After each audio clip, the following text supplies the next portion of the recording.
ಹಾಸನದ AVK PU ಕಾಲೇಜಿನ ಆಡಳಿತ ಮಂಡಳಿಯು ಶ್ರೀ ಚಂದ್ರಶೇಖರ್ ಅವರಿಗೆ ತಕ್ಷಣದಿಂದ ಜಾರಿಗೆ ಬರುವಂತೆ ಆಡಳಿತ ಮಂಡಳಿ ಅಧಿಕೃತ ಆದೇಶ ಹೊರಡಿಸಿದೆ. ಶ್ರೀ ಚಂದ್ರಶೇಖರ್ ಅವರ ಸೇವಾ ಅವಧಿಯು ಕಳೆದ ಫೆಬ್ರವರಿ 28, 2026ಕ್ಕೆ ಅಂತ್ಯಗೊಂಡಿದ್ದು, ಅಂದಿನಿಂದಲೇ ಅವರು ಕಾಲೇಜಿನ ಎಲ್ಲಾ ಕರ್ತವ್ಯಗಳಿಂದ ಬಿಡುಗಡೆಗೊಂಡಿದ್ದಾರೆ ಎಂದು ತಿಳಿಸಲಾಗಿದೆ. ಇಂದಿನಿಂದ ಚಂದ್ರಶೇಖರ್ ಅಥವಾ ಅವರ ತಂಡದವರು ಎವಿಕೆ ಬ್ಯಾನರ್ ಅಡಿಯಲ್ಲಿ ಯಾವುದೇ ಮಾರ್ಕೆಟಿಂಗ್ ಚಟುವಟಿಕೆಗಳು, ವಿದ್ಯಾರ್ಥಿಗಳ ಪ್ರವೇಶಾತಿ ಪ್ರಕ್ರಿಯೆ ಅಥವಾ ಸಂಸ್ಥೆಯನ್ನ ಪ್ರತಿನಿಧಿಸುವ ಯಾವುದೇ ಕಾರ್ಯಗಳಲ್ಲಿ ತೊಡಗಿಸಿಕೊಳ್ಳದಂತೆ ಕಟ್ಟುನಿಟ್ಟಿನ ಸೂಚನೆ ನೀಡಲಾಗಿದ್ದು, ತಮ್ಮ ಅವಧಿಯಲ್ಲಿ ಸಂಗ್ರಹಿಸಿದ ಕಾಲೇಜು ಶುಲ್ಕವನ್ನ ಸಂಸ್ಥೆಗೆ ಪಾವತಿಸದಿರುವುದು, ವಿದ್ಯಾರ್ಥಿಗಳಿಗೆ ಸರಿಯಾದ ರಶೀದಿ ನೀಡದಿರುವುದು ಮತ್ತು ಲೆಕ್ಕಪತ್ರ ನಿರ್ವಹಣೆಯಲ್ಲಿ ಪಾರದರ್ಶಕತೆ ಇಲ್ಲದಿರುವುದರಿಂದ ಸಂಸ್ಥೆಗೆ ಆರ್ಥಿಕ ನಷ್ಟ ಹಾಗೂ ಸಾರ್ವಜನಿಕವಾಗಿ ಅಪಖ್ಯಾತಿ ಉಂಟಾಗಿದೆ ಎಂದು ಆಡಳಿತ ಮಂಡಳಿ ಆರೋಪಿಸಿದೆ. ಈ ಹಿನ್ನೆಲೆಯಲ್ಲಿ ಪ್ರಸ್ತುತ ತಾವು ವಹಿಸಿಕೊಂಡಿರುವ ಕಚೇರಿ ಜವಾಬ್ದಾರಿ, ಬ್ಯಾಂಕ್ ಖಾತೆ ಪುಸ್ತಕಗಳು ಮತ್ತು ಹಣಕಾಸು ದಾಖಲೆಗಳನ್ನು ವಿವರ ಪಟ್ಟಿಯೊಂದಿಗೆ ಪ್ರಾಂಶುಪಾಲರಾದ ಶ್ರೀಮತಿ ಕಾರ್ಮೆಲ್ ಶ್ರೀನಾ ಅವರಿಗೆ ಹಿಂದೆ ಹಸ್ತಾಂತರಿಸುವಂತೆ ಆದೇಶಿಸಲಾಗಿದೆ. ಒಂದು ವೇಳೆ ಈ ನಿರ್ದೇಶನಗಳನ್ನು ಉಲ್ಲಂಘಿಸಿದಲ್ಲಿ ಸಂಸ್ಥೆಯ ವತಿಯಿಂದ ಕಾನೂನು ಕ್ರಮ ಕೈಗೊಳ್ಳಲಾಗುವುದು ಎಂದು ಎಚ್ಚರಿಸಲಾಗಿದ್ದು, ತಕ್ಷಣವೇ ಕಾಲೇಜು ಆವರಣವನ್ನು ಖಾಲಿ ಮಾಡಿ ಜವಾಬ್ದಾರಿಗಳಿಂದ ಮುಕ್ತರಾಗುವಂತೆ ಸೂಚನೆ ನೀಡಲಾಗಿದೆ.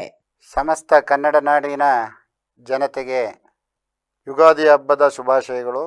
ನಾನು ಮಲೆನಾಡು ತಾಂತ್ರಿಕ ಶಿಕ್ಷಣ ಸಮಿತಿಯ ಕಾರ್ಯದರ್ಶಿಯಾದಂಥ ಜಗದೀಶ್ ಚೌಡಳ್ಳಿ, ನಮ್ಮ ಮಲೆನಾಡು ತಾಂತ್ರಿಕ ಶಿಕ್ಷಣ ಸಮಿತಿಯ ಅಧೀನದಲ್ಲಿ ಬರ್ತಕ್ಕಂಥ ಎವಿಕೆ ಕಾಲೇಜಿನ ಪ್ರಾಂಶುಪಾಲರ ಬದಲಾವಣೆಯ ವಿಚಾರವಾಗಿ ಈ ಹೇಳಿಕೆಯನ್ನು ನೀಡುತ್ತಿದ್ದೇನೆ.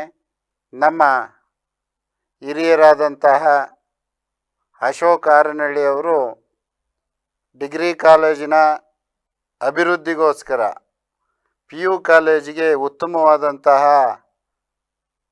ಆಡಳಿತವನ್ನು ನೀಡಬೇಕು, ವಿದ್ಯಾರ್ಥಿಗಳಿಗೆ ಅನುಕೂಲ ಆಗ್ತಕ್ಕಂಥ ಸ್ನೇಹಜೀವಿಯಾಗಿ ಕೆಲಸ ಮಾಡ್ತಾರೆ ಅಂತಕ್ಕಂಥ ಭರವಸೆಯೊಂದಿಗೆ ಶ್ರೀಯುತ ಚಂದ್ರಶೇಖರ್ ಅವ್ರನ್ನ ಪ್ರಾಂಶುಪಾಲರಾಗಿ ಈ 2 ವರ್ಷಗಳ ಹಿಂದೆ ನಿಯೋಜನೆ ಮಾಡಿರ್ತಾರೆ. ಅದರ ಹಿಂದೆ ಶೈಲಜಾ ಕುಮಾರಿ ಅವರಿದ್ದರು. ಅದಕ್ಕಿಂತ 2 ವರ್ಷ ಮುಂಚೆ ಯೋಗೇಶ್ ಅವರು ಬಹಳ ದೀರ್ಘಕಾಲದ ಪ್ರಾಂಶುಪಾಲರಾಗಿ ಕರ್ತವ್ಯವನ್ನು ನಿರ್ವಹಿಸಿರ್ತಾರೆ.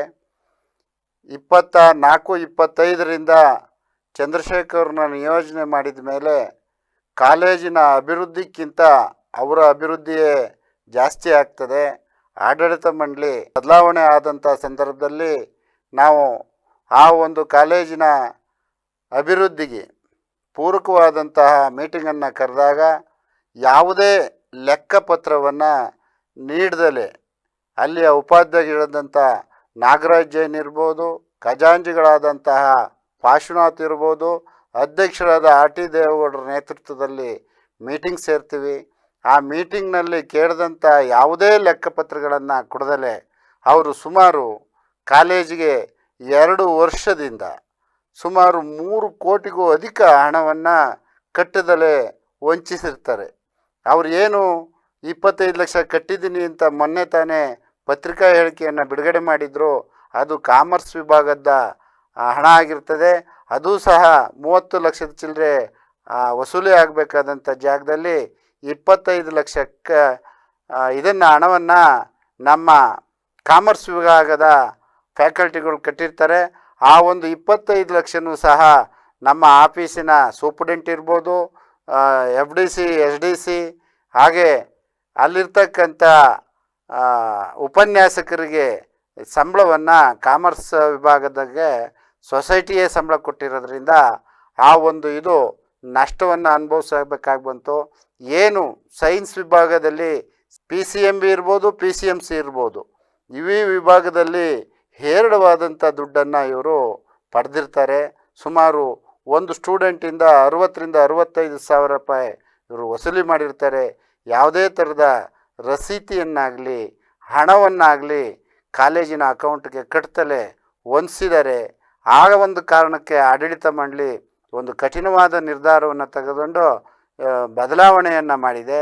ಈ ಬದಲಾವಣೆ ಮಾಡಿದಂಥ ಸಂದರ್ಭದಲ್ಲಿ ಪೋಷಕರಿಗೆ ಇಲ್ಲ ಸಲ್ಲದ ಆಪಾದನೆಯನ್ನು ಮಾಡಿ, ನಾನು ಮಕ್ಕಳನ್ನ ನಾನೇ ಕರ್ಕೊಬಂದು ಸಾಕಿದ್ದೀನಿ, ಸಂಸ್ಥೆ ಇದ್ದರೆ ವ್ಯಕ್ತಿ ಇದ್ದರೆ ಸಂಸ್ಥೆ ಅಲ್ಲ ಅನ್ನೋದನ್ನು ಅವರು ಮನಗಾಣಬೇಕು.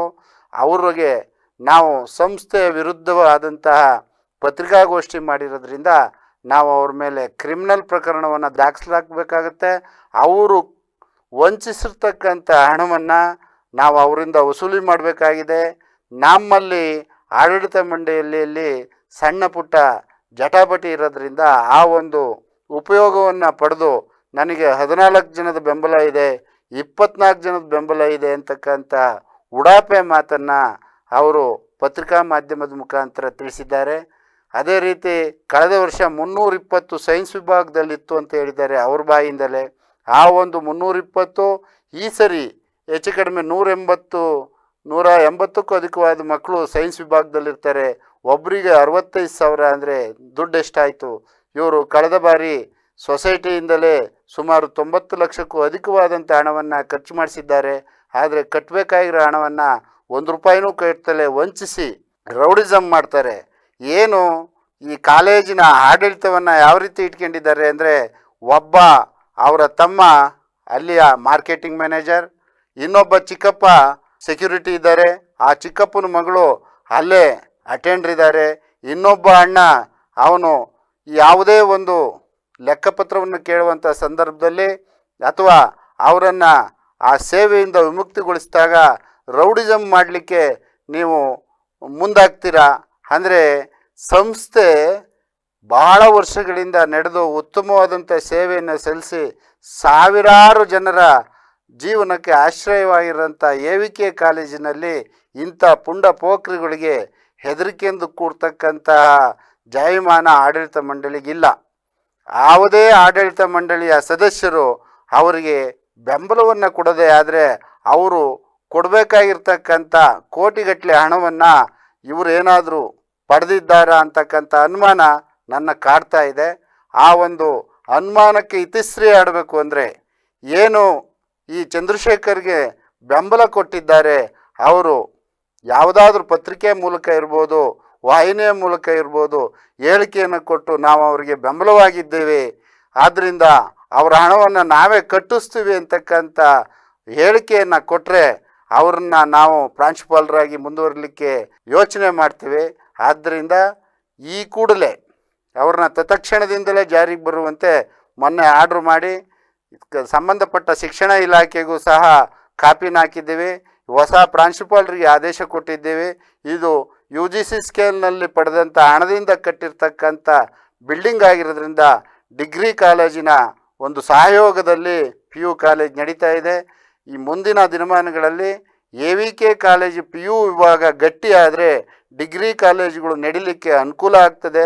ಆ ಒಂದು ಕಾರಣಕ್ಕೆ ಡಿಗ್ರಿ ಕಾಲೇಜಿನ ವ್ಯವಸ್ಥಾಪಕರಾದಂತಹ ಶ್ರೀಲಕ್ಷ್ಮಿ ಅವರಿಗೂ ಸಹ ಹೆಚ್ಚಿನ ಜವಾಬ್ದಾರಿಯನ್ನು ನೀಡಿರ್ತೇವೆ. ಆದ್ದರಿಂದ ಪೋಷಕರು, ವಿದ್ಯಾರ್ಥಿಗಳು ಆಡಳಿತ ಮಂಡಳಿ ತೆಗೆದುಕೊಂಡಿರುವ ನಿರ್ಧಾರಕ್ಕೆ ಸಹಕರಿಸಿ ಕಾಲೇಜಿನ ಒಂದು ಪ್ರಗತಿಗೆ ಮತ್ತು ವಿದ್ಯಾಭ್ಯಾಸಕ್ಕೆ ಸಹಕರಿಸಲು ವಿನಮ್ರತೆಯಿಂದ ಕೋರುತ್ತೇನೆ. ನಮಸ್ಕಾರ.